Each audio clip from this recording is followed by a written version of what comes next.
Students and staff scrambled for cover as bullets sprayed around them. When it was over, 17 innocent people who were just moments earlier learning, teaching, and socializing with friends, lost their lives. I wish we could say that this is just a fluke, a horrific tragedy that occurred. But it isn't a fluke. Since the mass shooting at Columbine High School on April 20th, 1999, mass school shootings have become all too common. And the sad truth is that we know there will be more to come. Something is wrong when we cannot attend school without that fear in the back of our mind. What if? Schools are supposed to be a safe place for us, our home away from home, and for the most part, it is. In particular, I truly believe most of us have come to feel a sense of community and love here at RCK. But what if? None of us should have to have what if even go through our mind, but it does. And all of you know that better than any other generation in our country. You are the generation that since kindergarten has had to practice lockdown drills for what if. So why are we all out here today, gathering around our peace poles? Why did we decide it was important to walk out of our classes as a visible symbol that enough is enough? We gather here today for two reasons. The first is to honor the 17 victims of Marjory Stoneman Douglas High School. And I would like to take a moment to read the names of those 17 victims and honor their lives. We will also release an orange balloon as each name is read. As many of you know, orange is the color designated to represent gun violence awareness. So at this time, I'd like to read the names. Alyssa Aldef, 14. Enough is enough. Scott Beagle, 35. Enough is enough.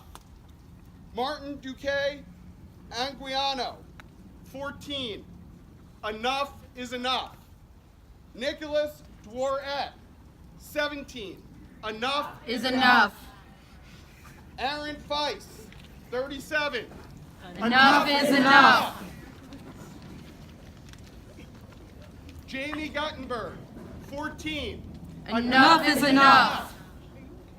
Chris Hickson, 49. Enough is enough. Luke Hoyer, 15. Enough is enough. Kara Logren, 14. Enough is enough. Gina Montalto, 14. Enough is enough. Joaquin Oliver, 17. Enough is enough. Elena Petty, 14. Enough is enough. Meadow Polak, 18. Enough is enough. Helena Ramsey, 17.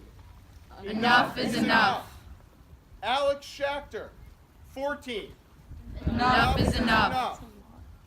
Carmen Shentra, 16. Enough is enough. Peter Wang, 15. Enough is enough. Let us pause for a moment of silence for these 17 victims.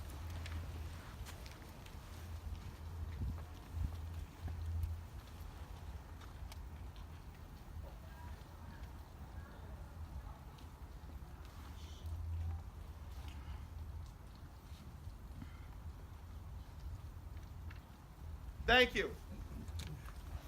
The second reason we are all gathered here is to talk about what can be done to change this trend of school violence.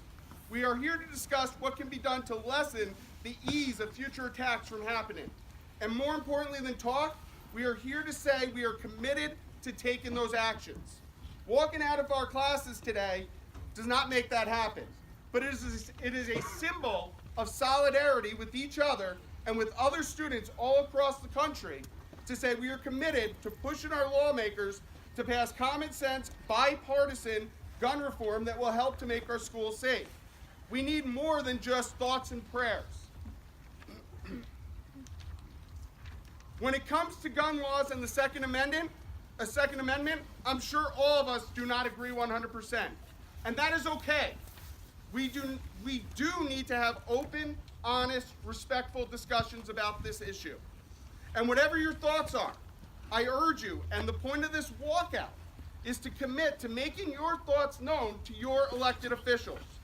Research research the issues, learn both sides of the arguments, and then as you form your opinion on the various issues involved with gun reform and school safety, write to your elected officials and ask them to take action. Schedule appointments and meet with your elected officials. Let them see your face and let them know you are not going away until change occurs. If you are 18, register to vote. It is not just your right, but a duty as a citizen of our great country. Again, we will not just sit around and wait for the next attack. We need more than thoughts and prayers. We need action by our lawmakers. Enough is enough. Before I finish with my remarks today, I would like to remind you what Mr. Sipe shared with us in his announcement on Monday. There will be an area of the cafeteria set up today where you can take the time to write those letters to your legislators. If you have not yet formed your exact thoughts yet, that is okay. But get the information about who your legislators are and their contact information, so that when you do organize your thoughts, you make sure that they hear your voice. Finally, the school violence that has plagued our country comes from a place of hate. It is within all of us to make sure that RCK and our community as a whole is filled with love. Be kind to others. Take time to get to know someone.